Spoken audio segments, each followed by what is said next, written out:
Hi, welcome to this guide about how to declare wars and take cities and territories from enemy empires.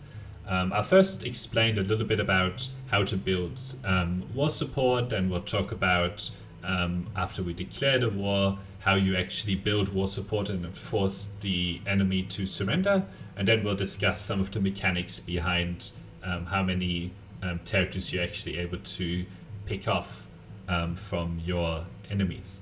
So starting with building war support, basically in the equilibrium value here is 50. If you're below that, you tend to go up to 50, or if you're above it, you tend to drop. Some of the ways that you can build war support is actually demonstrated here. They have an ongoing demand against me that I'm not willing to accept. For some reason I can't refuse. And that basically gives them +3 ongoing war support. That has gotten them to 100 war support, right? So if you have grievances, you can turn them into demands, and if the demands are active and not being acted on by the enemies, then your war support will naturally increase.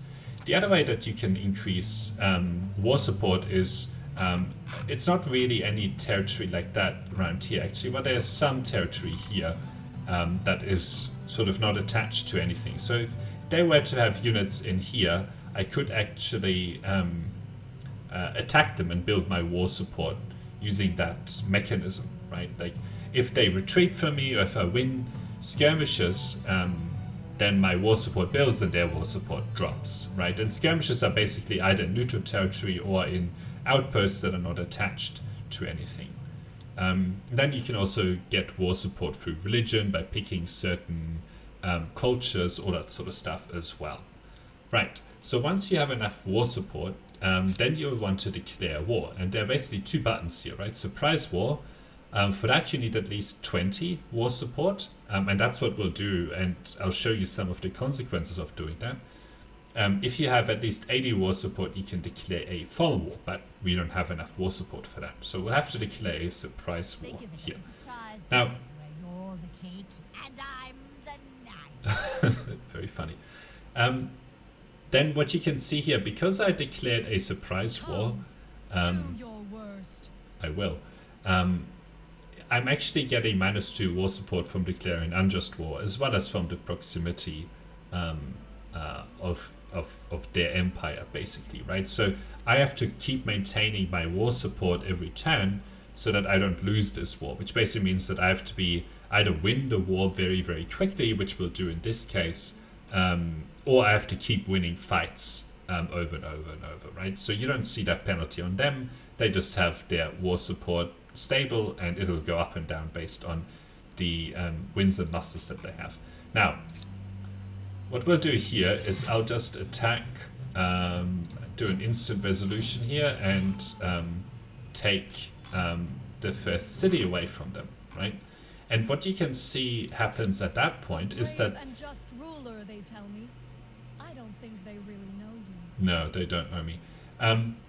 There's the 8 war support loss from a recent battle because they lost their city, and then also they have -4 ongoing loss per turn because I occupy one of their cities, right?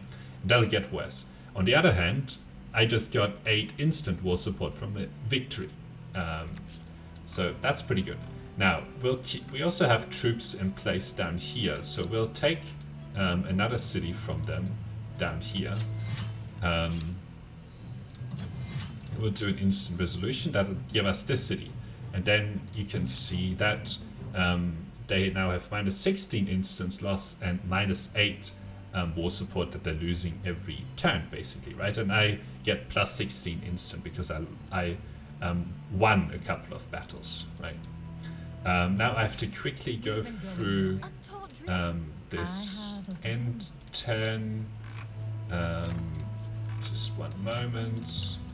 Right. Now, the last thing that I need to do here is just take their last city, and you can see that the war support basically for them has now dropped to 76 and mine has risen to 62. So you don't get your war support in the turn that you earn it, you get it the next turn, basically. Right, so what we're going to do here with that helicopter unit is attack and basically instantly resolve this. Now at this point, I don't actually get to control these cities, right? Like I can't do anything with these cities. They're just enemy cities that I occupy. So I first have to do something before I can actually use those cities. So we'll assault, instantly resolve this, and that gets me this city as well, right?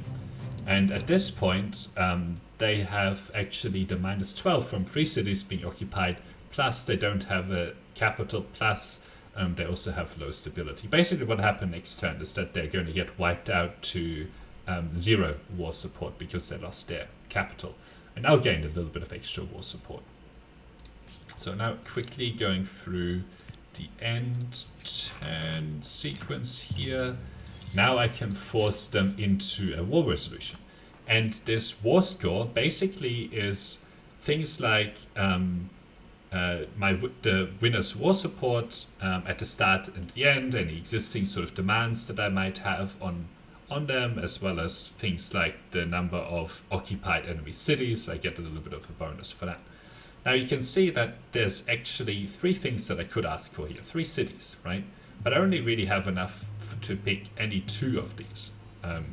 Now I know that Kyrgyz whatever is kind of far away, so I'm only going to pick these 2, and then I can't pick this 3rd city, right? Because I don't have enough war support. I would need 240 score here, but I only have 206, so I have to leave them with 1 city. But now I can force surrender them. You can see that our war support goes to 0, so I have to build it.